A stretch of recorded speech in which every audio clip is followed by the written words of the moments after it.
We are coming upon the rise of 5D Atlantis. However, the Eye of Horus will change and become the Eye of Ra. As always, my suggestion is to question your reality and then change it. ThunderWizard.com is the website that supports this YouTube channel. If you like this video, of course, please subscribe, like, comment.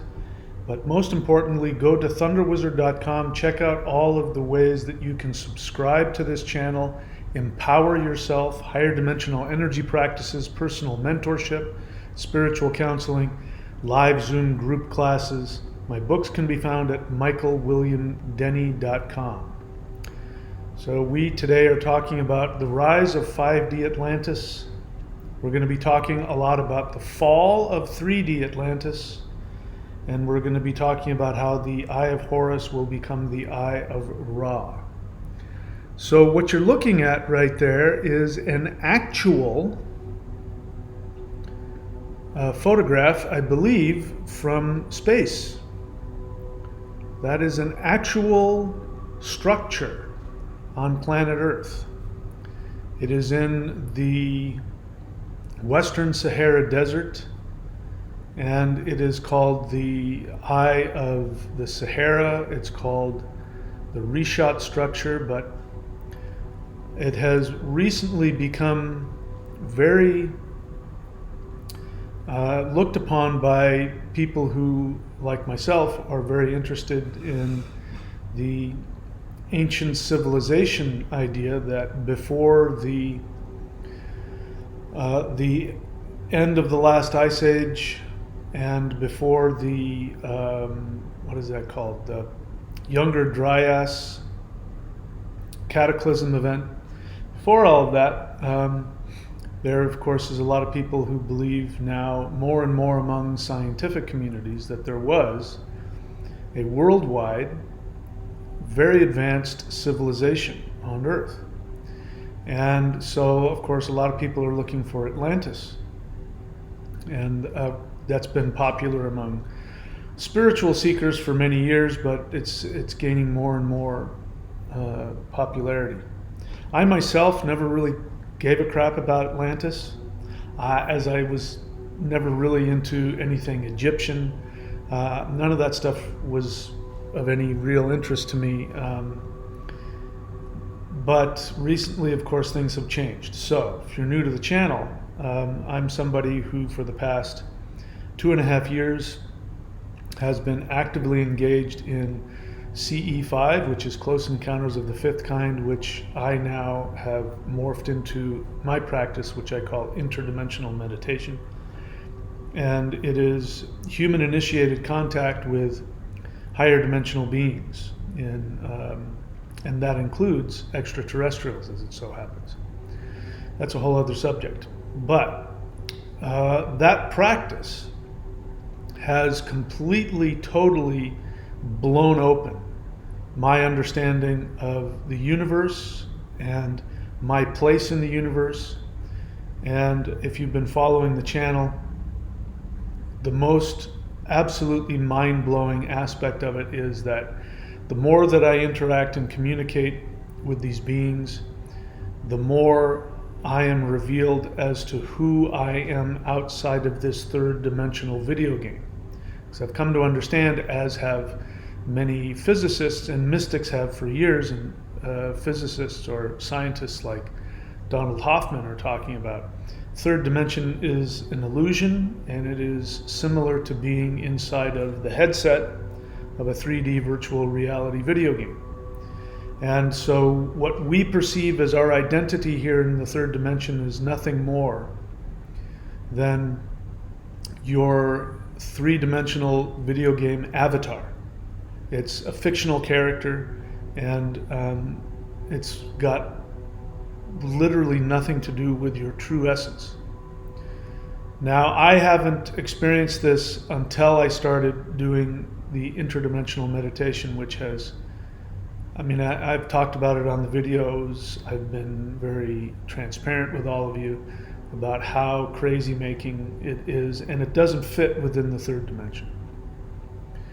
So one of my most recent communications was that some Pleiadians came to communicate with me, and they revealed that I was in fact the leader of, believe this or not, it's okay if you don't, I was in fact the leader of this worldwide civilization. It was very highly advanced, both spiritually and technologically, and that the fall of Atlantis was a result of me, and I suppose other people as well in my kingdom, but it was as a result of me using spiritual and physical technology, using things like the pyramids and other megalithic structures around the world, and coordinating with priests all over the world to use these spiritual technologies to keep the earth at the level of what we call Satya Yuga. And as it turns out, of course, I won't belabor this, but as it turns out, if you look at this timeline of the yugas, you can see up there at the top where Satya Yuga splits into two, you have the Younger Dryas event. So what I was told is that I was the leader of this worldwide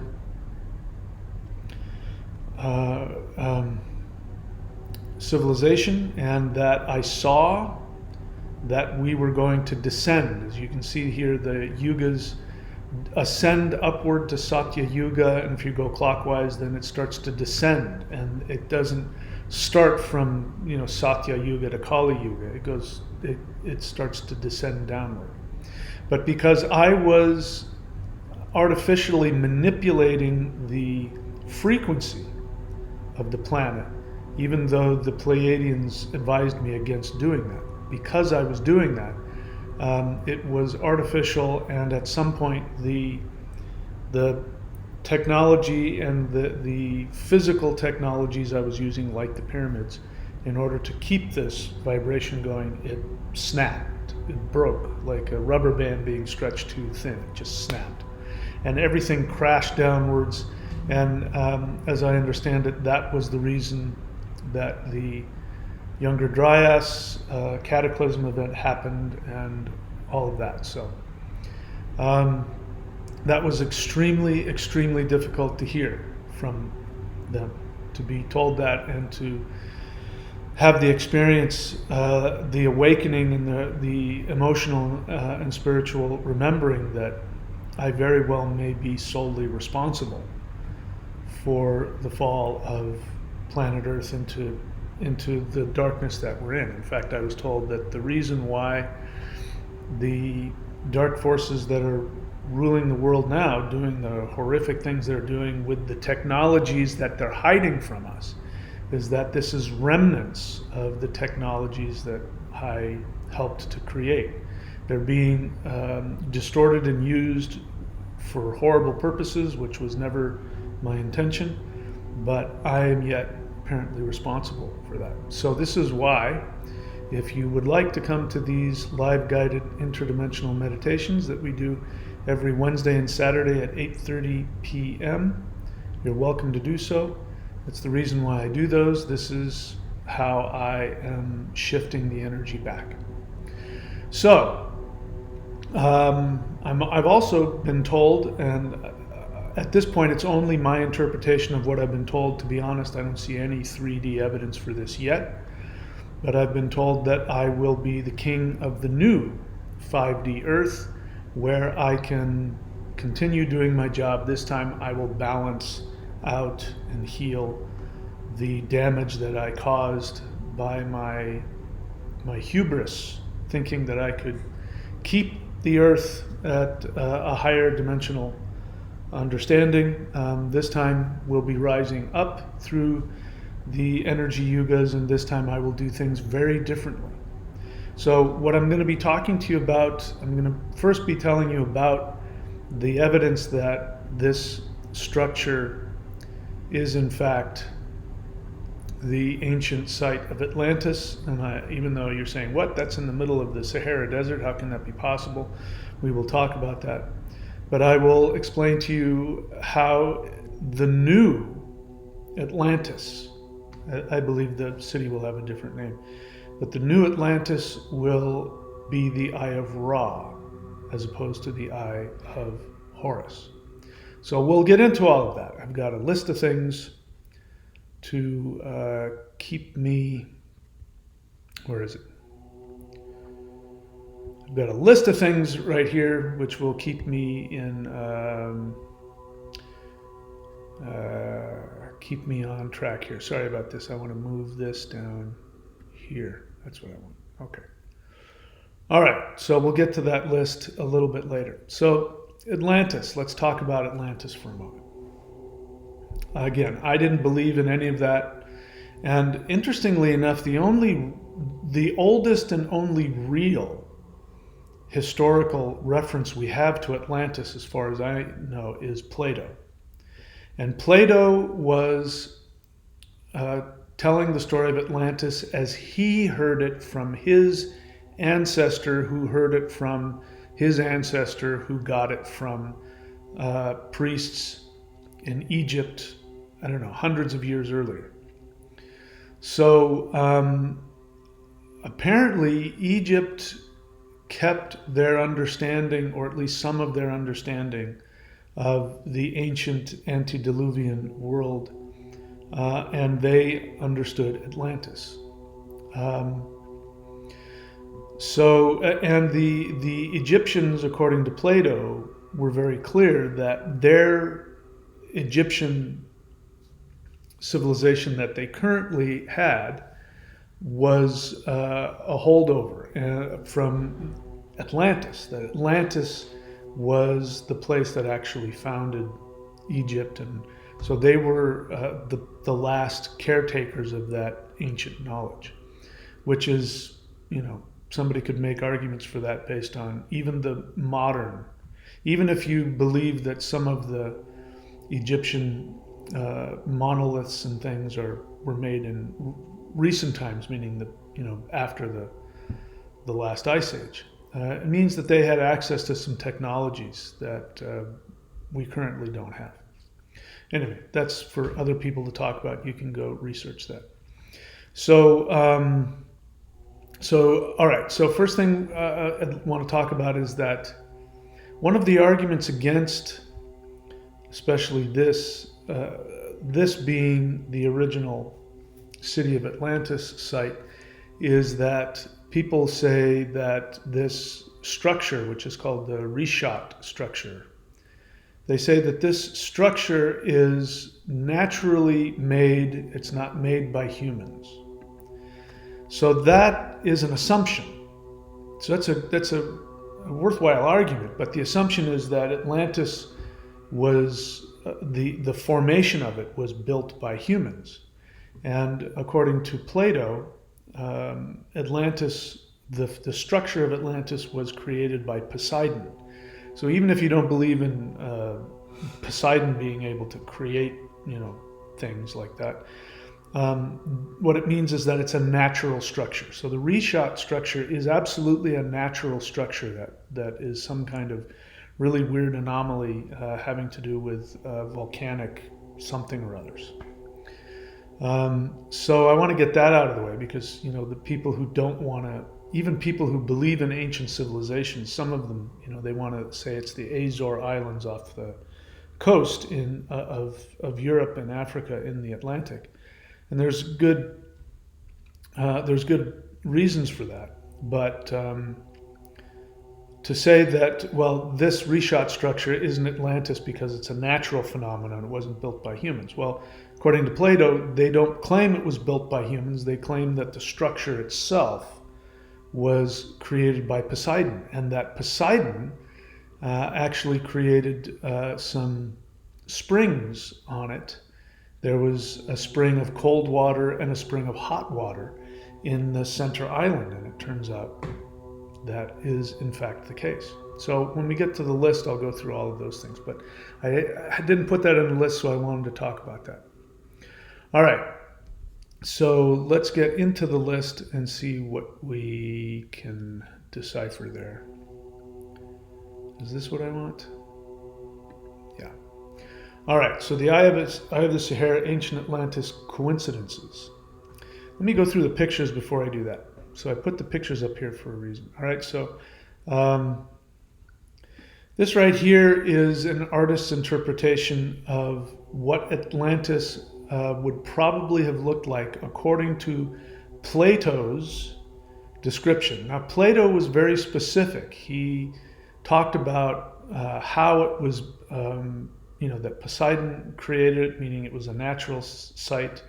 And he was very specific. He had very specific measurements, how wide it was, how tall things were, and how much of it was water and land and all of that. He's very clear about that. And it turns out that this is what it would have looked like. There was a couple of other things that I didn't put in here, which people talk about. So anyway, we'll get into that.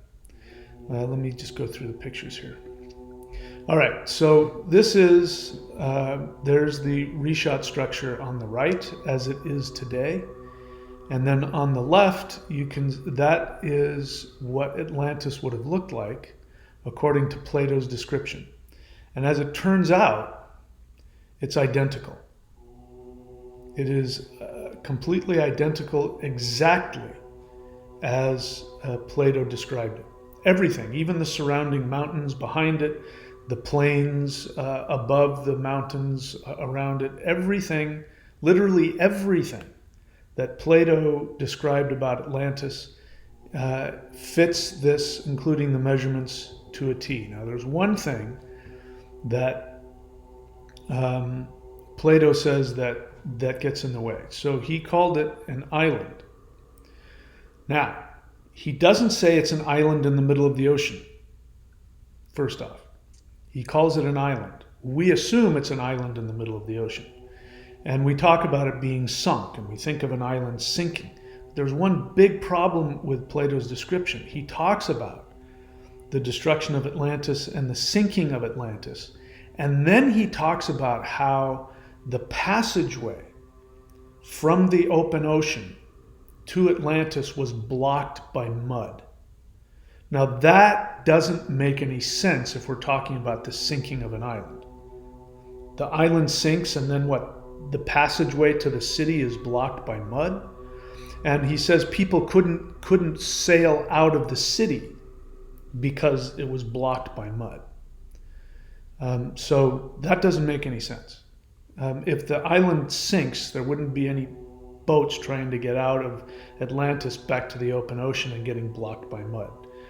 But it does make sense if it was actually a landlocked island that had a passageway to the ocean. Now, the other thing that's interesting is that Plato goes into a very specific explanation of how they dug a channel from the city to the ocean. Now, if it's on an island, yeah, it's in the middle of the island and you dug it to the ocean, but that is also something that makes a lot of sense that you would need to talk about if you were talking about a landlocked island. And technically, it is an island. It's surrounded by water, so it technically is an island, but it's not necessarily out in the middle of the ocean. So when I saw that, and that there's literally nothing in terms of the description that is a problem, except for the elevation, which we'll talk about. The current elevation of the reshot structure is far above the ocean, and there's ways I'll explain why that might have been different, 13,000 years ago. All right, so I want to go through all of these pictures here. So we've got that. That's what it would look like. Here's Herodotus's map. So Herodotus is a Greek historian. Now, this isn't an accurate map. I want to be clear. It's not an accurate map. But if you look at it here, so you see up there on the left, you can see where the reshot structure is. You can see how huge it is. Now, if you look on the map here, this is a portion of Herodotus' map. You can see he's got Europe, you can see Spain, the Pillars of Hercules, the Mediterranean, and North Africa. And there you have Atlantis, right there.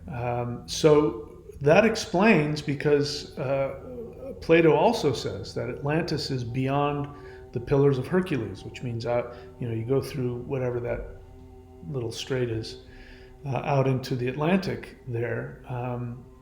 So that would make sense, because it's further, you have to go out of that. You have to sail out of that to get to it, according to him. So that would make sense. It still fits in completely with his description of Atlantis. All right, and then you've seen this. So if from right to left, right is going east, left is going west, and that actually does empty, and continue to go down and out into the ocean there. It's a huge structure. Again, this is a picture from space. It's unbelievable. We'll get into the whole fact that it looks like an eye and the eye of Horus and all of that. But I just want to set the stage here. So we've shown that. And interestingly enough, it does look like the eye of Horus. The eye of Horus is Atum, which is the self-created being, which we would call God. It's actually the demiurge. There would be a creator being out of nothing, and then out of the nothing came this self-created being, which was called Atum. And Atum first has an eye, which is his internal eye, which is called the eye of Ra, which is his feminine aspect. We've talked about that in previous videos. And then when his feminine aspect was out searching around for his children, he grew another eye, which is the eye of Horus. So since we're talking about it, we can look at it. So if you look here, people have rightly pointed out that the eye of Horus looks exactly like the pineal gland. If you cut the brain in half and look at it, that's the eye of Horus, is the pineal gland. Now, the right eye would be the eye of Horus, which would mean the right eye is connected to the left brain, the analytical brain, which deals with third dimensional reality. Literally creating third dimensional reality. So the eye of Horus, I'm saying that Atlantis is the eye of Horus, and it would have been, when it was empowered, it would have been the place where the king of that world, which would have been placed there spiritually as a spiritual being, that would have been the place where he would have maintained the physical creation of Earth, which would give him the ability to control the entire, Earth civilization, and from there. So that's why I'm saying this is the eye of Horus, not the eye of Ra, because the eye of Horus is, again, the external. It's Atum, the presiding deity, the self-created creator of everything. He's going to use the eye of Horus to maintain the physical structure. And so I'm making the argument that, one of the reasons that, we have fallen as far as we did is because we were focused on the physical, not so much the internal or the spiritual. All right, so the eye of Horus, you can see it there. And again, the reshot structure looks a lot like that. Let me see, that would be his right eye. So and that's the right eye as well. Anyway. Okay, so let's keep going. So let's, I've shown you that. I've shown you that. Now, so the measurements, this is the most interesting part. So that's the reshot structure there, again, I think from space, and the measurements are literally identical to Plato's description. So he has very specific description of how big it is, and turns out that's exactly how big the reshot is. It fits exactly to the specifications. And then, all right, so the eye of the Sahara size and structure is identical to Plato's measurements. The location of the structure is accurate to Plato's description. Ancient maps locate Atlantis in the current Sahara Desert. Satellite pics show the definite large artificial structures in the eye. So did I get those? Let's see. I may not have that. Anyway, you can find that online if you go look for it. Let's see, is that underneath that? No. So you can find that. I don't have it here in front of me, I don't think, unfortunately, but there have been, again, pictures taken from space, which you can't see when you're on the ground, but when taken from space, you can see these huge structures that are square, that are, big, giant, huge human-made structures, temple complexes, or, who knows what. But those things are undeniable. You don't see them when you're there, and for some reason there isn't any archaeological excavations going on down there. But that blew my mind when I saw that. When I saw that the measurements of the structure were identical to Plato's description, and then I saw these satellite photos of more than one huge stone, human, clearly completely square, human-made, obvious human structures in that reshot structure area, that was very clear to me that something was there, something's been there, human structured wise. So there's another question that comes up, which is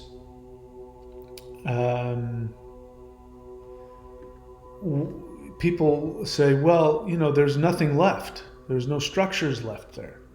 Like, if that was Atlantis, there would still be some megalithic structures, or there would be some foundation for the structures, except for the fact that when we look at what happened during the Younger Dryas Cataclysm, what we're starting to see now is that there was a massive glacial melt in Europe that melted, 2 mile thick, up between 1 and 2 miles thick of ice, and it melted down into Europe and emptied into the Mediterranean. Now the Mediterranean would have filled up almost immediately, and then it overflowed onto North Africa and spilled down.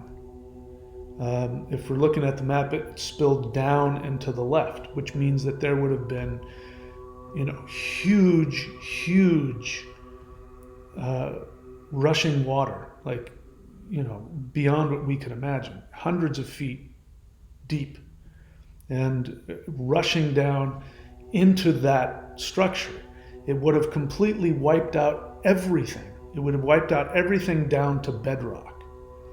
So the reason why, there aren't any walls or anything left, even though when you look at it from, and I don't have the pictures here, when you look at it from space, you can see these huge square human-made structures, the outlines of them. You can see them. You can't see them when you're on the ground, but you can see them from space.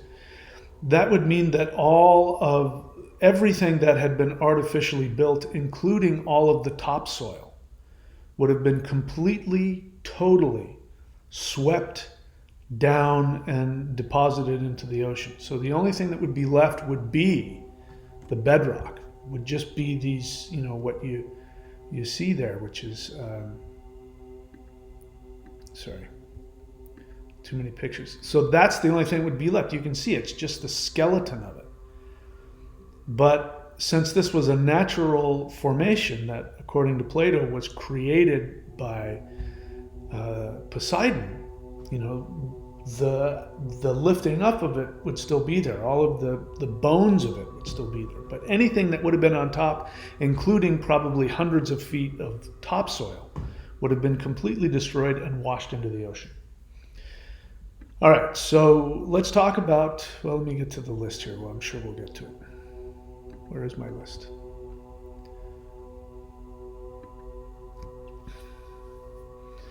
Satellite pics show definite large artificial structures in the eye. Sorry, I don't have those. Plato states that Atlantis had elephants.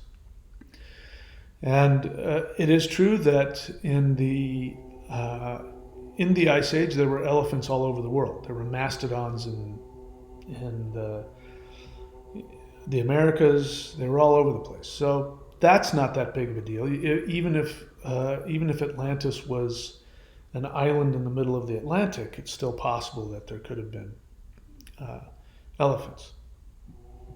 However, we do find bones of elephants in the Sahara in that area. So around this reshot structure, there are elephant bones. So we have some proof that elephants have been in that area.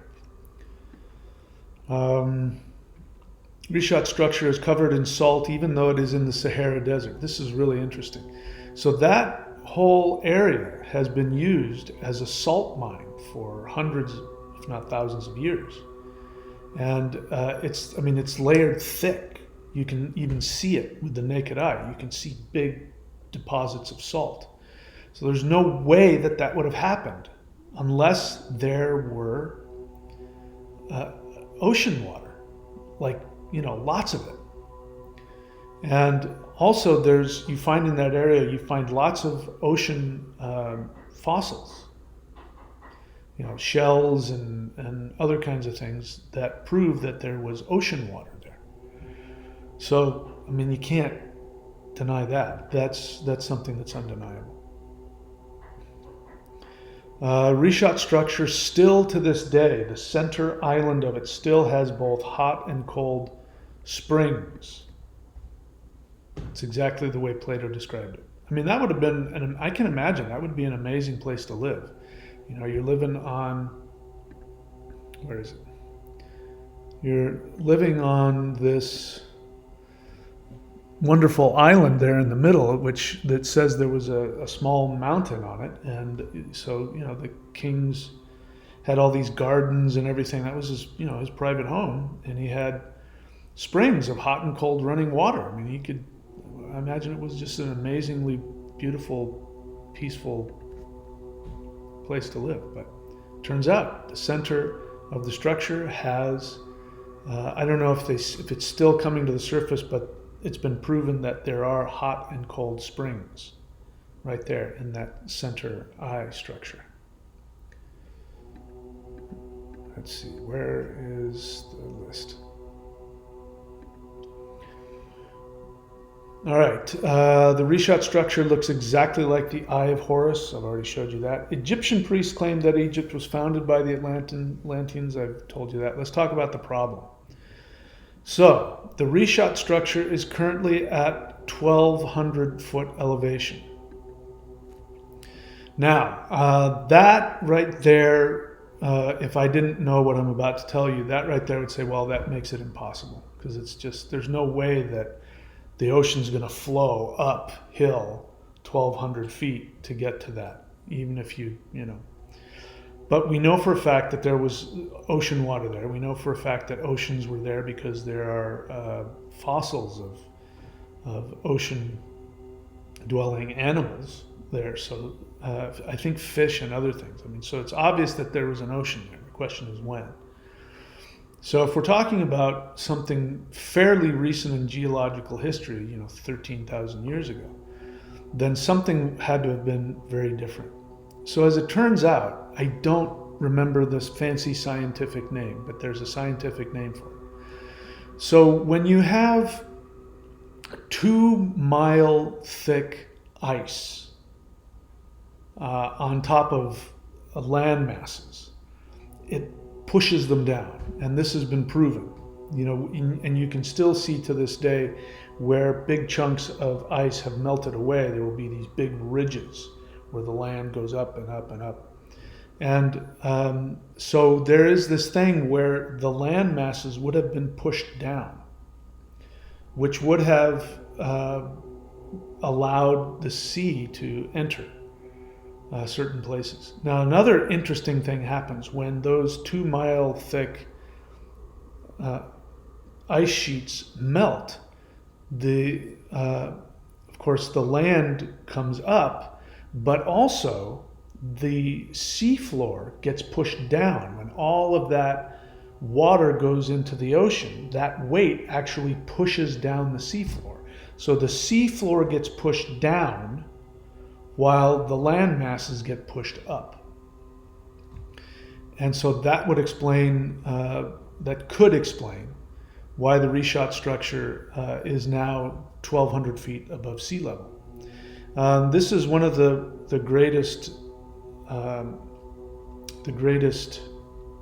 explanations for Atlantis potentially being the Azores, because the land beneath the Azores, that's been proven that if you took away all of that ocean water and put it where it was, the land would go down, but the seafloor would come up, which means a lot of islands would pop up. So you would have potentially continents popping up out of the ocean that now are way down at the bottom of the sea. So anyway, that's not proof, and I'm not a scientist, so I can't explain it. But I mean, these are scientific things that I found out to be true. So all of that is very interesting. So I went through my list here. So now I'm going to tell you my thoughts about this. I feel really strongly based on. I just want you to look at this for a moment. So imagine that the sea is a lot closer, and there's this ocean pathway that's been dug out, according to Plato, going all the way into the ocean. And then you have this structure that's filled with seawater. And you have this beautiful city here, which also would have been very tropical, would have been a tropical paradise, would have been amazing. I can imagine how just unbelievably amazing it was. So why do I feel so strongly about this being the Eye of Horus? Because it's just too perfect. It's clearly an eye. I mean, this is from space. It is clearly an eye. The eyelid there, the eyebrow, are mountains that are behind it. And again, that's one of the descriptions of it, is that surrounding the eye are these beautiful, amazing mountains surrounding it, which still to this day exist. Of course, they're just rocks now. They're not, forested, beautiful mountains anymore. And beyond those mountains was a plain. It's still there, but imagine that it was a beautiful green plain filled with elephants and forest and so farmland and all of that. But it's clearly an eye. It's unmistakable. And it's saddening to me, the thought. So I'm now taken back to what I was told about myself. By the way, it's not lost on me that it's possible that I'm being given this knowledge and this awareness, and it might not be literally talking about me or my soul. It's just a truth that's being awakened into our memory, and I may be the holder of that memory. I'm also open to the possibility that it could have been my soul that was that, Atlas, the king of Earth, as the light beings keep telling me that I am. Anyway, so this is again kind of how I can hold on to it and still accept it. But it's clear to me that this was the center of the earth in terms of the spiritual power of the entire earth. And, human beings, as we believe now, came from Africa. Um, anyway, that's neither here nor there. And I can't escape the feeling of power that must have come up. That the earth herself created a place of tremendous power, of tremendous spiritual power that allowed us to have this worldwide civilization where a caretaker of the planet would be able to live in safety and harmony and in peace, and be able to, like in Lord of the Rings, where there are those seer stones, just the place itself would give you the ability to see the entire world, whether that be spiritually, whether that be intuitively, or whether that be being able to close your eyes and see the whole world. It's just unmistakable. That is an eye. That's a raw photograph from space. And that's 23 kilometers across there. Just the pupil of the eye itself.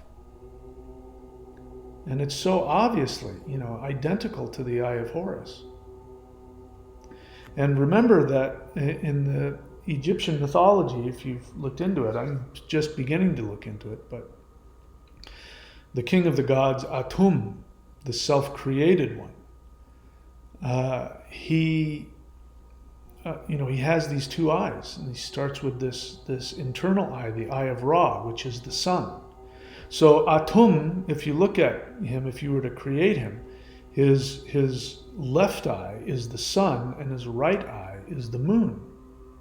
Again, an ancient, when you go back into ancient mythology, the sun is always feminine and the moon is always masculine. So if I bring him, the king of the world, out of his fallen state, where the eye of Horus is merely the 3D physical reality, if we bring back power, the true power of the eye of Horus, then it's his intuition, because that's the moon. It's his meditative mind. So that would mean through meditation, where he is at in this very powerful physical structure, he could meditate using his meditation power, his eye of Horus, and see and interact with the entire world. And then as I understand how it happened, he mistakenly thought he could control human beings' frequency, and he artificially created a frequency to keep them there, but then he was really losing it.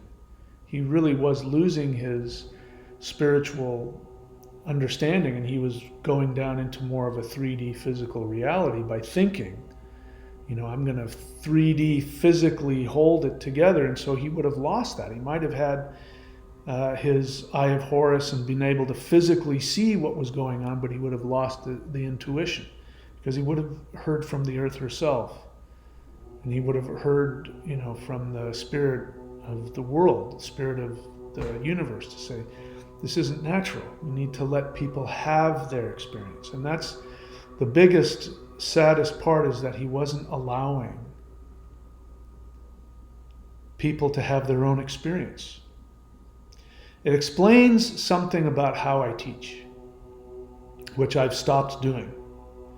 Because the light beings told me a year ago, they said, your work on this planet has come to an end.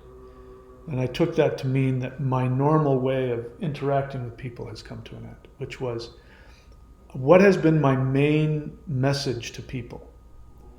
Do it yourself. Don't rely on anything or anybody else. And what have I been saying? The two most important things you can do in life is to pay attention and put effort, and learn how to figure it out yourself. Learn how to search for yourself. Don't take anybody's opinion. It still drives me crazy. People believe whatever they're told. Don't take anybody's opinion at face value. Don't let anybody, like the Bible tells you, believe this or die. This is the word of God. Just believe it. Don't lean on to your own understanding. That's the opposite of what I've been teaching people to do, is to learn everything through experience. On my channel, I don't tell you to believe me, I give you the experiences. I say, here are the practices, go experience it for yourself. We do the interdimensional meditation so that you can talk to the light beings directly. Not that I am the prophet who channels the, whatever channelers do, which is just absolutely devaluing to you as the listener, because it assumes you're not special enough to talk directly to the light beings. You have to listen to some person go and talk in some strange voice, and they're going to talk from the light beings, and then you believe whatever they say. And you devalue yourself, you devalue your own power. And this has been my message. It makes sense to me why I'm so adamant and passionate about it and annoying, and people feel like I'm pounding it into them. Because I screwed up. I lost that. I was trying to be that. I was trying to make the decision and keep everybody there artificially. With my power, my technology, and my spiritual power, I was going to keep everybody from having their own awakening, their own experience. And so the universe took it away from me in a very violent catastrophe. And so, again, now I have a completely different understanding, which is you have to have a personal experience. So going forward, whoever's going to be the next king of Earth, wherever the next eye of the Earth is going to be, this one I don't think can be resurrected, although who knows. Wherever the next one's going to be, it's not going to be a physical eye, it's going to be a spiritual eye. And so if you look here, this is the right eye, this is the eye of Horus, this is the left brain. If you flip it, you have the eye of Ra. So if you took the other half of the person's brain and looked at it from the side, you would see the left eye. And the left eye is connected to the right brain, which is the intuitive, which is the spiritual, is the feminine. And so instead of ruling from the physical third dimensional ability to see, if I'm given the opportunity to be King of Earth again, I'm going to use the eye of Ra, which will be my internal feminine. And it will be the ability to operate from emotion. So instead of the intellect ruling everything, dogma, physical technology. Clearly I was into physical technologies. I'm now going to focus on the internal technology, the spiritual technology, and the oneness that we all have through the power of intuition and emotional connection. Because the next, in 5D, we will be connected through our emotions, our empathy, not our negative emotions like anger and fear and lust and greed and all of that. All of those negative emotions, those are reactions. Our true emotions are love, empathy, kindness, joy, and bliss. And so going forward, of course, I'll use both of the eyes, because the eye of Horus has its place. It is the moon, it is intuition, it is meditation. The eye of Ra is the fire of the sun, the soul, love, joy, and emotion. But if I have to pick one, I'm going to rule from the eye of Ra.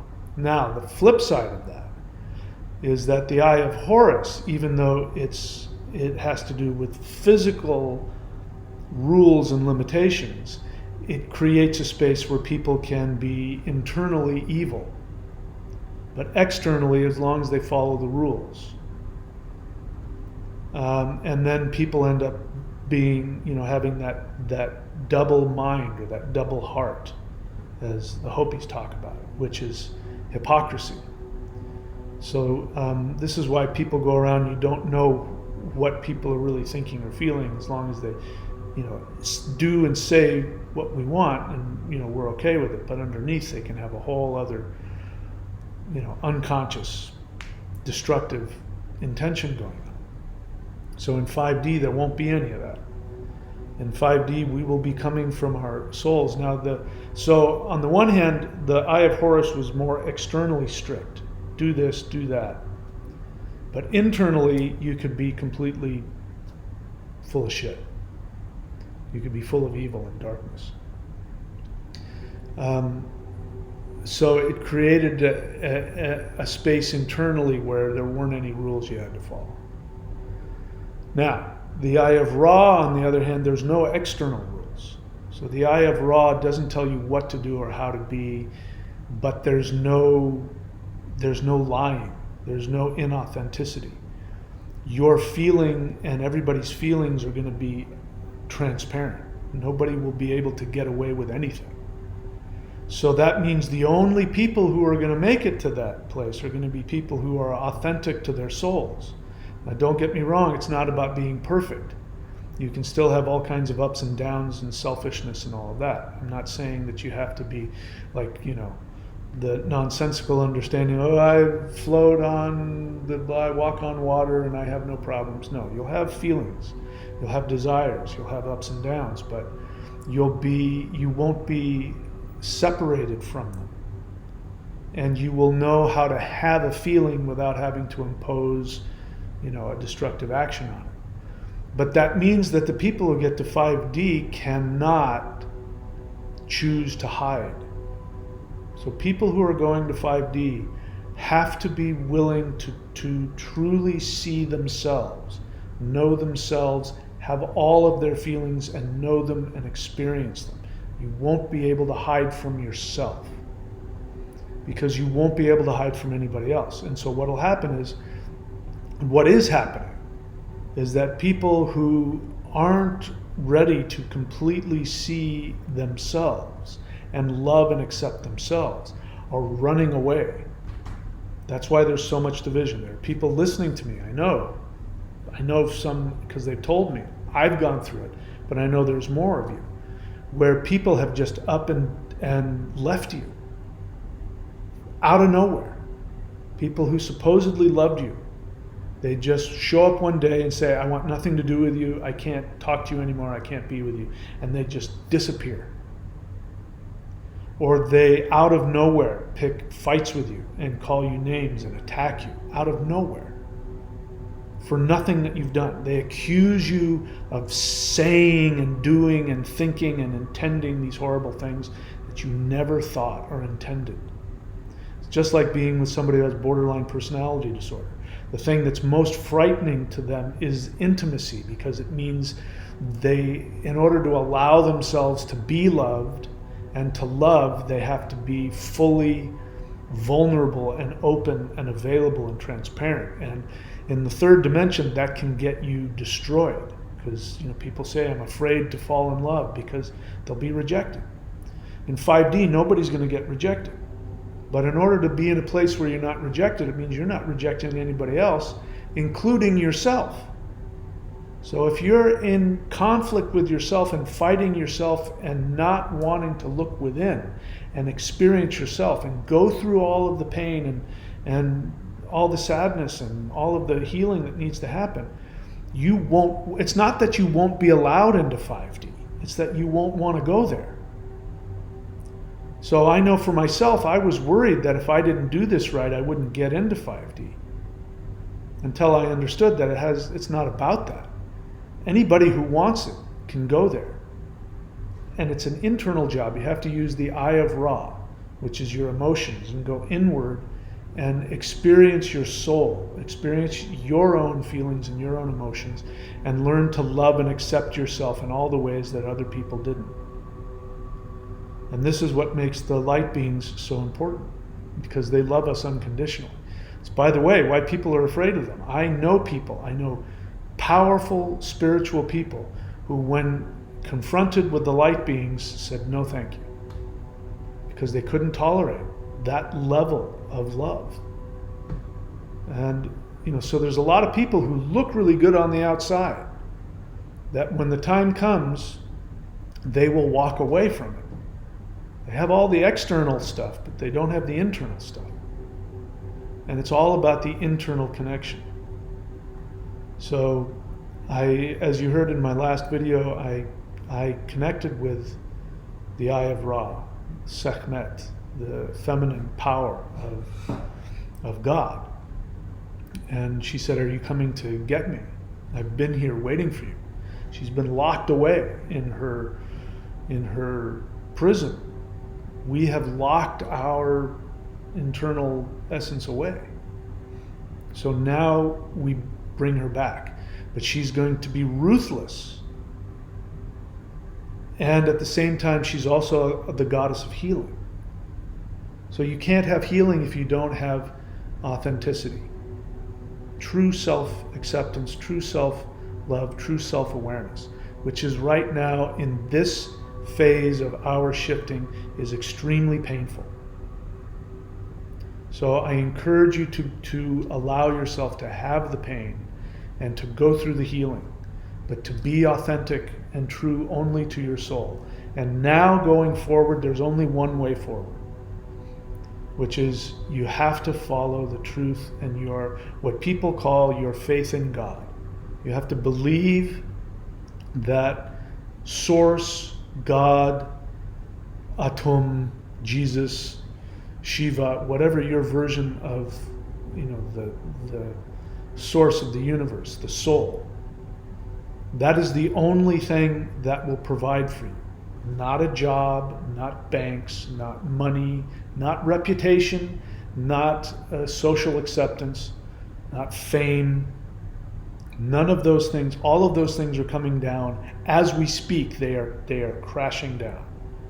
But the people who are connected to their soul, Mother Earth now, as she's shifting, will provide you with everything you need. And if you're not actively seeking, you don't have to be perfect, but if you're not actively seeking to connect to your soul first, Mother Earth you're going to find is going to be less and less available, because she's moving into a new place, purely connected to love, empathy. There's going to be no banks, no government, no police. Everybody will be autonomous and responsible, and our communities will be that Aquarian age, where people are fully self-responsible and yet everybody is there for each other. But that can't happen if you don't unify yourself. Use the Eye of Ra. Go within. Find your feminine, your soul. Sawal means soul, and it means sun. The sun is our feminine soul, the soul within us. Find that and live that. All right, I'm done with this. So that's it for now. Again, remember, until we leave 3D, thunderwizard.com is the website that supports this channel. Please go and support this channel if you can.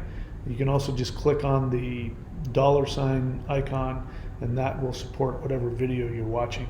And whatever you do, the most powerful and supportive thing you can be doing for the entire universe is this live guided interdimensional meditation, which we're still doing every Wednesday and Saturday, 8:30 p.m. I'll keep doing that as long as I can. All right, that's it, my friends. I love you all. Please take very good care of yourselves. Know that you are the most important being that has ever existed. You are Atum. You are the self-created being of the universe. And that the only thing that you have to do to be worthy of love is exist. Just your existence. You don't have to do anything else. In fact, there is nothing you can do that'll make you more lovable than you already are. The 12 steps to 5D, if those of you who are having a hard time getting authentic, I understand. Go to the 12 steps to 5D playlist and do them. Follow my instructions on that. The most powerful thing you can do. That and the combination of the interdimensional meditation, working with the light beings. Number 3 would be doing the Maoshan 5-element moving forms, which you can find at thunderwizard.com in the shop. Those are probably the 3 most powerful things that I have available, and I offer them to you, and I hope if you need them, you're able to use them. That's it, my friends. I love you all. Please take very good care of yourselves until I see you, which of course will be very soon.